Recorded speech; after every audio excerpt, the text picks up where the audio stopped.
a little bit related to timing, who should people approach when? So there are many different people who can end up funding, right, from venture capitalists, angel investors, investment bankers. So who would be the right person to approach when? Well, perhaps you could. I guess it goes back to my earlier context of the company answer, but I think in India, 99% of the deals are come through bankers, because bankers play that role of a quasi coach, of able to put the deck together in a way that positions the company well, etc., etc. So if you are, I think the investment banker then also acts as a filter as to which of the investors the company should be going to, both from a stage perspective, sector perspective, as well as whether that in particular investment firm is in a mood to invest right now or not, or has funds to invest right now or not. There is a lot of lack of information in our country about in the investing space, right? So there is no really one answer, because we may have just done 6 deals. Like last year we did 6 deals, and now we're keeping quiet because we want the environment to settle down. We want to swallow some of the things that we have done. So the context of the fund also becomes very important in this decision of where you go to. Most often the entrepreneurs honestly are today takers of money. I mean, there are times when when they are in the commanding position, but most of the time it is the timing or who you go to is a little bit more research oriented answer than to say that you should go to a particular kind of. So a good investment banker can help you prepare and also figure out who you should be going to. Or make some few calls to friends who are. I mean, enough of your friends are raising money now. I guess Yes. some of the things, and then of course, who's going to give you the valuation? I think there's a lot of awareness about valuation, and therefore there are certain funds that. I'm not one of them, so that who are known to be far faster. They are known to give great valuation. They love certain sectors. So there is a lot of research. There's a matrix of decision making that emerges on this particular question actually. So one question on this the sector, since you brought it up. So let's say we are an enterprise tech security company, and we've been pitching for the last year and a half. And you wouldn't have got money. No, we finally went to HNIs and we gave up this VC route. Yeah. We found it hard. The problem that we ran is that even if they like the story, the ability to understand and comprehend the depth of what you're trying to solve is something that gets missed out.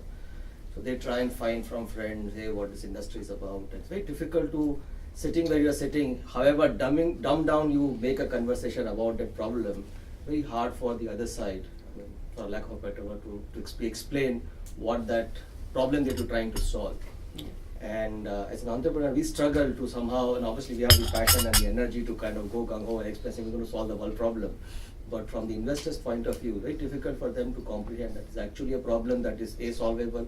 So you go and say that, hey, I'm solving a very big problem, no one is solving, then the question comes, can you do it or not? If you say it's already been solved, then why are you doing it? So that's where we land up as a problem statement.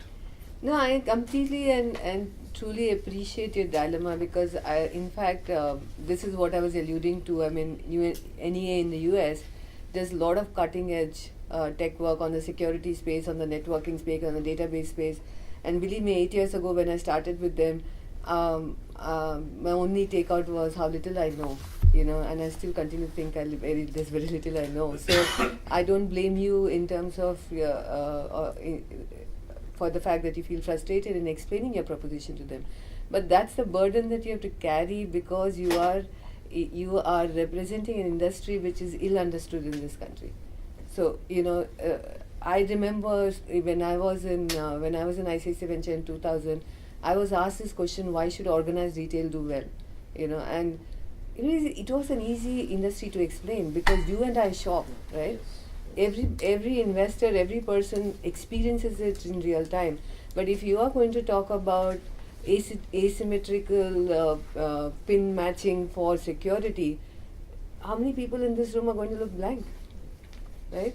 If you talk about authentication in a real-time world where data is flowing very freely, and and firewalls and all that, you're going to draw blanks. So therefore, the strategy should be very clear that you need to essentially start this business with a lot of private capital, and that is the best strategy till such time that you really get a few marquee clients, which then endorse your technology and then go to. But we have done some investments like that, and we are one of the few investors who are in that space. But we do a lot of follow-ons, therefore, to make sure that that company can get to a level. Good news about your industry is you can get cash rich very fast. Yes. So but the other question that troubles investors like us is, if you're taking very specialized and very specific industries, is how are we going to exit, right? Who's going to is Cisco a buyer of this? Is some company from US, or is TCS going to get interested? So if you are able to show the exit path to the investor, you might find it easier to raise money. Right. That's